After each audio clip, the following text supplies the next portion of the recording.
Jadi teman-teman, kalau kita merasa kecewa dengan makhluk, kecewa dengan manusia, kecewa sama teman, kecewa sama pasangan, kekecewaan yang masih wajar, maka yakinlah Allah gak akan pernah ngecewain kita. Kadang kita bahkan bisa kecewa kepada orang tua kita sendiri. Kadang seorang ayah, ibu kecewa kepada anaknya. Kadang saudara kecewa kepada saudara adik kakaknya. Itu hal yang wajar, itu manusiawi. Tapi Allah gak pernah ngecewain hambanya. Ma wadda'aka rabbuka wa ma qala. Pernah dibenci sama orang tanpa alasan? Pasti pernah. Pernah membenci orang lain tanpa alasan? Mungkin pernah. Tapi Allah gak. Allah gak pernah ninggalin kamu, wahai hambaku, kata Allah. Aku gak pernah ninggalin kamu. Apa buktinya? Kalau kita mau lihat-lihat nih masa lalu kita, teman-teman, ketika kita bikin dosa aja Allah gak ninggalin kita, coba. Apalagi ketika kita taat. Ketika kita bikin dosa, kita gak sholat, kita banyak maksiat, kita sombong, kita ingkar, kita gak ngerti agama, kita menjauh dari kebaikan, Allah gak ninggalin kita, masih ditolong. Apa buktinya? Buktinya sekarang kita bisa hijrah. Siapa yang bikin kita hijrah kalau bukan Allah? Buktinya kita akhirnya sadar untuk taubat. Siapa yang menyadarkan kita kalau bukan Allah? Kok telat banget sih Ustaz disadarin? Enggak, dari sejak kita bikin dosa tuh Allah udah menyadarkan kita. Kita aja yang keras kepala, menolak peringatan dari Allah, menolak nasihat dari Allah, sering datang kepada kita. Tapi Allah gak pernah meninggalkan kita. Padahal kita dosanya tuh cukup banyak, gak ditinggalin sama Allah. Udah banyak dosa masih dipanggil sama Allah. Dipanggil loh. Qul ya ibadiyalladzina asrafu ala anfusihim. Ya ibadi, wahai hamba-hambaku. Manggilnya lembut lah gitu. Kalau ayah manggil anaknya dengan bahasa lembut, ya bunayya. Kalau anak memanggil ayahnya dengan lembut, ya abati. Kalau anak memanggil ibunya dengan lembut, ya ummati. Sekarang Allah memanggil hambanya. Kalau hamba memanggil Allah dengan lembut, ya Rabbi. Sekarang Allah memanggil kita, ya abdi. Kalau jamak, ya ibadi. Padahal kita banyak dosa, tapi Allah masih bilang, ya ibadi. Bukan bilang, ya ayuhan nas. Enggak. Padahal banyak dosa kan?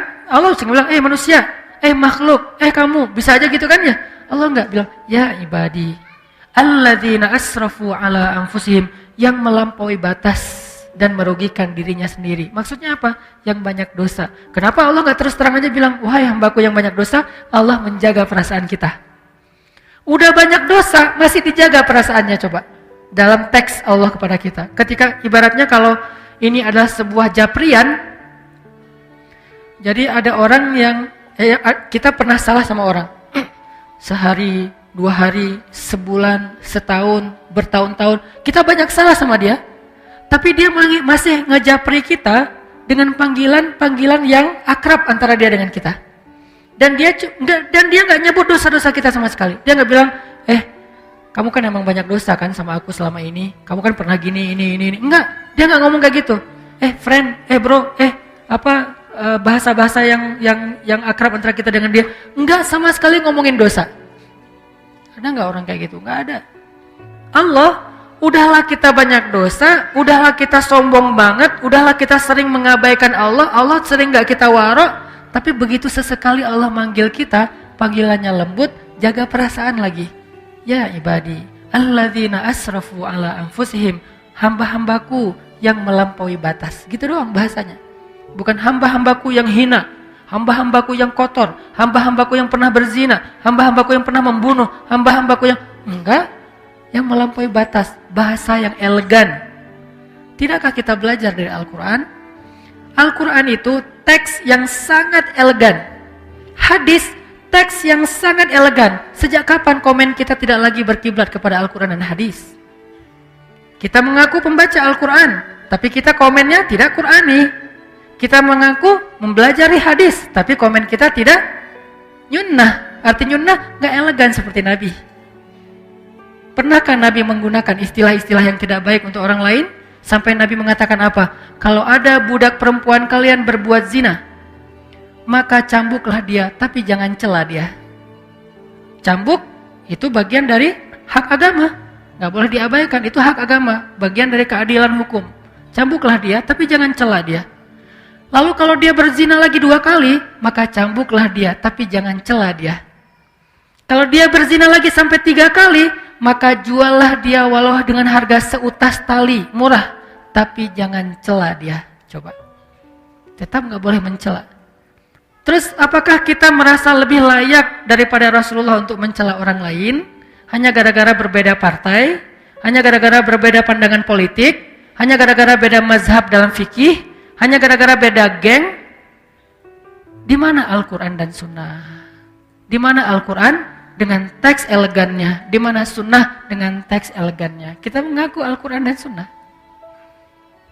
Bahkan kita mengaku sebagai ahlinya. Ahlinya apa? Ahlus Sunnah. Yang paling berpegang dengan Sunnah. Di mana elegannya? Bukankah Nabi itu terkenal dengan tabligh? Apa arti tabligh? Kemampuan berkomunikasi yang paling baik. Sehingga ketika Nabi bicara, semua orang ngerasa nyaman dengan ucapan Nabi. Soal diterima atau ditolak itu masalah egonya. Tapi nyaman pasti. Nyaman dengan mendengar ucapan Nabi. Sehingga Allah mengajarkan kita, bahkan kepada orang yang udah ngecewain Allah, Allah masih bilang, ya ibadi. Sampai ketika Nabi Musa mau ketemu Jibril, Allah tahu banget Musa. Karena Musa orangnya, karena beliau adalah orang yang gagah, karena beliau adalah orang yang terbiasa bicara belak-belakan, beda dengan Harun. Musa dan Harun ini 2 karakter yang berbeda. Harun diplomatis. Kalau Musa, dia apa adanya karakternya. Karena Allah tahu kayak gitu, akhirnya Allah bilang, wa qula lahu qawlan layyinan. Nanti kalau ketemu Firaun, jangan lupa ya, ngomongnya pelan-pelan aja, kata Allah. Layyin, yang lembut, yang santun, jangan marah-marah. Ketemu siapa? Firaun. Apakah kita lebih rendah daripada Firaun? Sehingga kita layak untuk dimarahi atau kita memarahi orang lain? Apakah teman kita hanya beda masalah sepele, dia lebih jelek dari Firaun? Enggak. Kalau ke Firaun aja dibilang qula lahu qawlan layyinan, lalu siapa yang kita ajak bicara? Sejak kapan istri kita boleh kita sebut dengan ucapan yang buruk? Sejak kapan suami kita boleh kita sebut dengan ucapan yang buruk? Sejak kapan ulama kita boleh kita panggil dengan ucapan yang buruk? Bahkan menyebut kata si saja tidak pantas untuk ulama atau orang yang berdakwah. Apakah dia lebih rendah daripada Firaun hanya gara-gara beda mazhab dan persepsi tentang masalah agama? Tidak. Jadi Allah kepada orang yang marah, kepada orang yang mengecewakan Allah aja Allah bilang ibadi alladzina asrafu ala anfusihim. Terus gimana itu dengan Abu Lahab? Hanya Allah yang tahu siapa yang layak digituin. Nabi aja nggak tahu. Nabi ketika turun ayat baru dibacain. Enggak Nabi duluan kan yang memanggil, dia Abu Jahal. Enggak, Allah yang nyuruh. Dia Abu Lahab, Allah yang nyuruh, tabban. Tapi kalau yang lain, Nabi enggak. Bahkan orang munafik aja dirahasiain namanya sama Nabi, coba. Yang tahu nama-nama orang munafik siapa? Huzaifah ibn Yaman. Sahibus sirri Rasulillah. Dialah yang menjaga rahasia Nabi, Huzaifah ibn Yaman. Nabi nggak ngasih tahu nama-nama orang munafik terus diposting, dirilis di media sosial biar semua orang tahu nih munafik ya, ini munafik, ini munafik. Enggak, kenapa? Karena Nabi tidak mau mencela orang lain. Cukup Huzaifah aja yang tahu. Kenapa? Biar nanti kalau ada apa-apa Huzaifah bisa mengambil sikap. Sampai Umar aja nanya ke Huzaifah, ya Huzaifah, kan Nabi ngasih tahu kepada kamu siapa daftar orang munafik. Kira-kira boleh nggak saya tanya satu hal? Apa Umar? Saya termasuk nggak di antara mereka? Umar aja khawatir. Saya termasuk nggak saya di antara orang munafik? Huzaifah tersenyum. Karena Huzaifah respect banget sama Umar dan pastinya Umar bukan orang munafik. Huzaifah nanya, karena itu bukan rahasia kan? Enggak, wahai Umar, kamu nggak termasuk munafik lah. Alhamdulillah ya Allah. Gitu, dan itu bukan basa-basi teman-teman, bukan pencitraan. Kalau kita berada di posisi Umar nggak akan nanya kan? Kepedean banget kan, kita kegeeran. Masa sih gua munafik? Nggak, kayaknya nggak banget deh. Gitu kan ya? Umar, sekelas Umar bin Khattab, orang nomor 2 di sisi Rasulullah setelah Abu Bakar, itu masih ragu, saya munafik nggak ya? Huzaifah, saya termasuk nggak? Kata Huzaifah, enggak, wahai Umar, kamu nggak termasuk lah. Kata Umar, kalau gitu di antara pejabat saya ada nggak? Nah, kata Huzaifah, ada sih. Yang mana? Rahasia. Nabi suruh saya menjaga rahasia, saya nggak akan ngebocorin. Ya udah deh, kalau gitu ntar saya juga tahu lah. Gimana caranya? Kalau ada pejabat Umar yang meninggal, Umar nggak akan datang mensolati dia kalau nggak ngelihat Huzaifah datang mensolati dia. Kalau Huzaifah nggak mensolati, oh berarti dia tuh emang munafik. Jadi caranya nunggu Huzaifah ibn Yaman. Sampai Huzaifah wafat baru nggak bisa lagi kedeteksi mana orang munafik. Sehingga di zaman sekarang tiba-tiba kita mengklaim orang lain munafik. Tapi kalau kita mengatakan itu sifat nifak, ya munafik sama nifak beda teman-teman. Munafik itu orangnya, nifak itu sifatnya.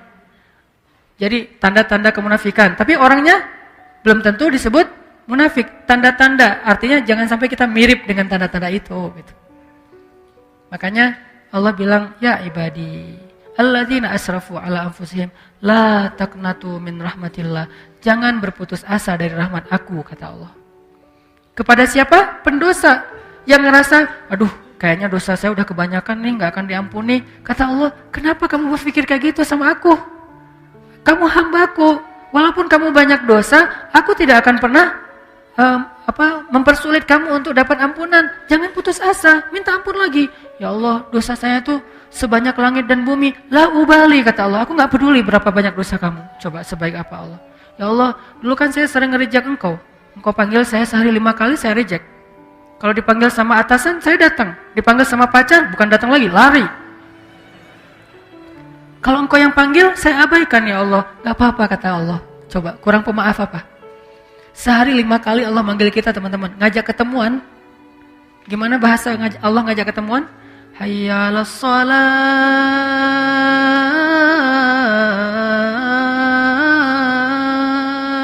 Hambaku ketemuan yuk. Kalau bahasa kita kan? Bahasa resminya apa? Mari kita sholat. Sholat itu artinya apa? Ketemu Allah kan? Kalau kalian seolah-olah kalian melihat Allah, kalau tidak melihat kalian yakinlah Allah melihat, ketemuan gitu. Allah ngajak ketemuan, bahasanya kalau diterjemahin selama ini resmi. Saya lebih senang menerjemahkan bahasa daily kita lah. Arti hayya 'alas shalah dalam keseharian kita, yuk ketemuan yuk. Allah ngajak kita ketemuan. Padahal kita yang butuh Allah, Allah gak butuh kita, tapi Allah yang ngajak kita ketemuan. Hayya 'alas shalah.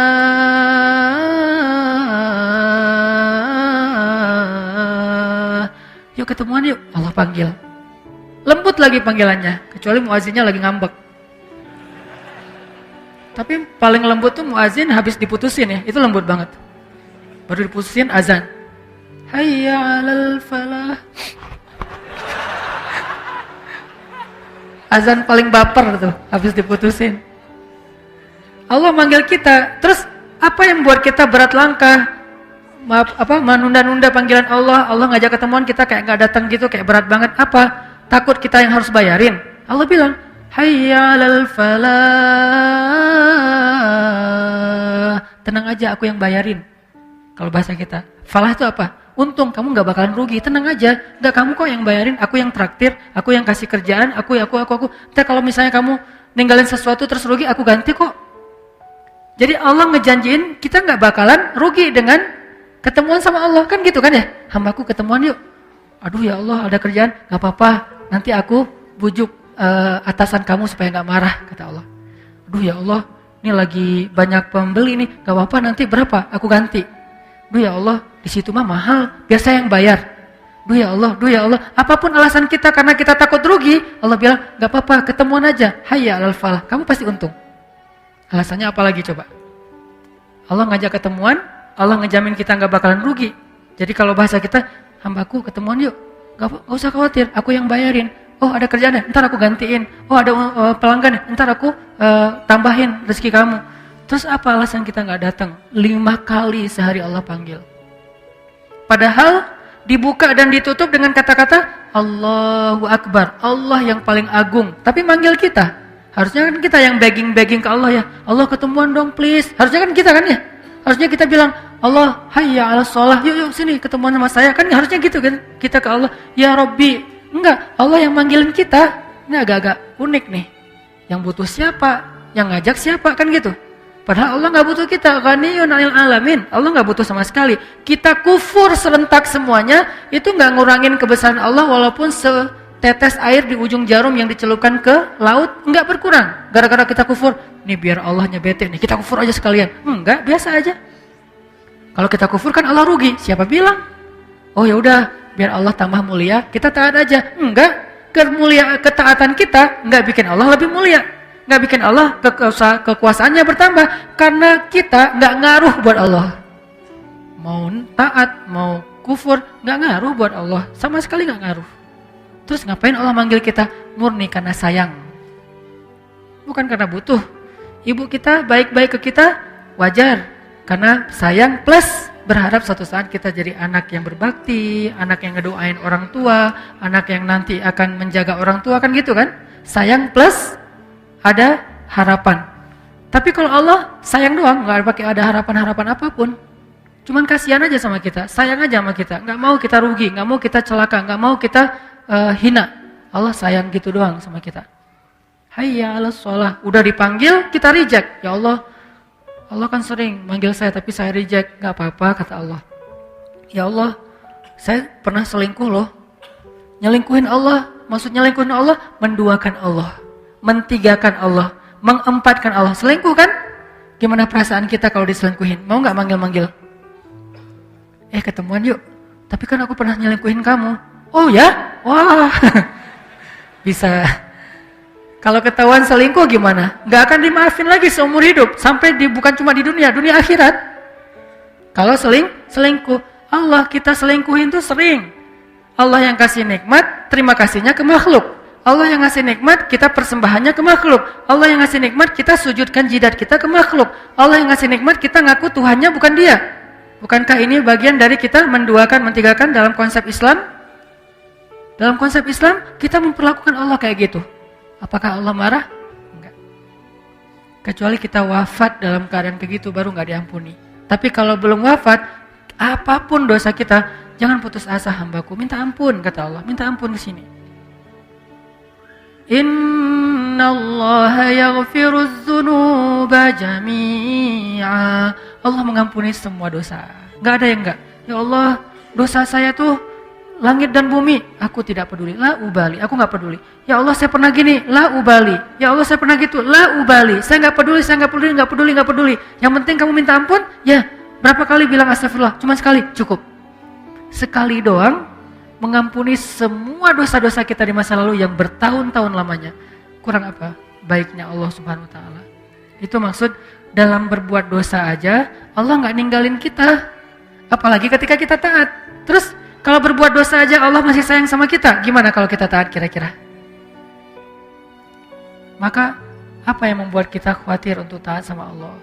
Apa yang membuat kita khawatir untuk memilih pilihan Allah? Apa yang membuat kita khawatir untuk sujud kepada Allah? Apa yang membuat kita khawatir untuk melangkahkan kaki ke rumah Allah? Apa yang membuat kita khawatir untuk menyebut nama Allah? Apa yang membuat kita khawatir untuk berdoa kepada Allah? Apa yang membuat kita khawatir untuk tetap istiqomah di jalan Allah? Apa? Takut ditinggalin sama Allah? Dulu dosa aja gak ditinggalin, apalagi sekarang berpahala. Dulu maksiat aja Allah gak ninggalin, apalagi sekarang taat. Terus apa masalah kita? Bukti Allah gak ninggalin kita, sampai sekarang kita masih hidup. Sampai sekarang kita masih sehat. Sampai sekarang kita masih punya keluarga. Sampai sekarang kita dikasih hidayah lagi tuh. Berarti ma wadda'aka rabbuka wa ma qala. Rabbmu gak pernah ninggalin kamu, hambaku. Ini dalam konteks kita. Kalau dalam konteks Nabi, karena beliau tidak pernah berbuat dosa, maksud tidak pernah meninggalkan tuh Allah selalu ngebimbing Nabi, selalu mencukupkan kebutuhan Nabi dan seterusnya. Kalau dalam konteks kita, dalam kita bikin dosa aja Allah nggak ninggalin kita.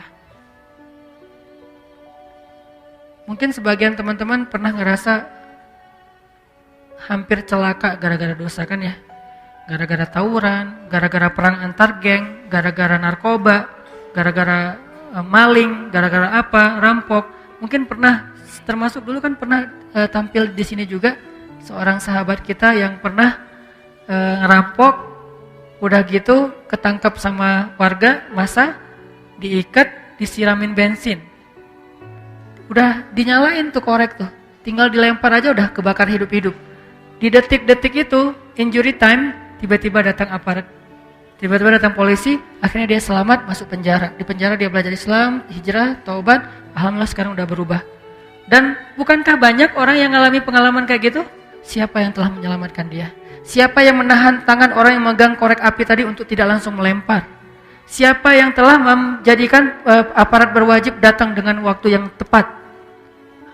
Ma wadda'aka rabbuka wa ma qala. Harusnya kalau mau hitung-hitungan nih, gara-gara riba mungkin kita tuh udah celaka dari dulu. Tapi nggak celaka, cuma susah doang. Ya susah kita sendiri yang cari kan ya. Tapi celaka enggak. Allah tahan supaya nggak kita celaka. Dan Allah tahan supaya kita segera taubat, supaya nggak nambah lagi. Mungkin kalau kita nambah lagi, udah celaka nih. Alhamdulillah kita dapat hidayah, ya udah segitu aja deh hutang kita, 100 M. Kalau nggak dikasih hidayah mungkin 1 triliun. Karena 1 triliun juga kalau dimasukin ke perut manusia, itu nggak bikin dia kenyang kan? Bukankah kata Nabi, kalaupun dimasukin langit dan bumi ke perut manusia nggak bikin dia kenyang? Karena hawa nafsunya. Jadi karena Allah beri kita hidayah, ya udah deh cukup 100 M aja. Sekarang kamu tinggal mikirin gimana ngelunasin hutang-hutang kamu. Bukan terpuruk sampai sekian ratus M. Allah tetap menyelamatkan kita teman-teman.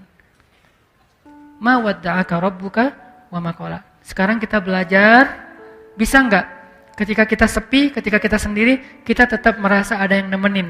Ini yang kita coba pelajari.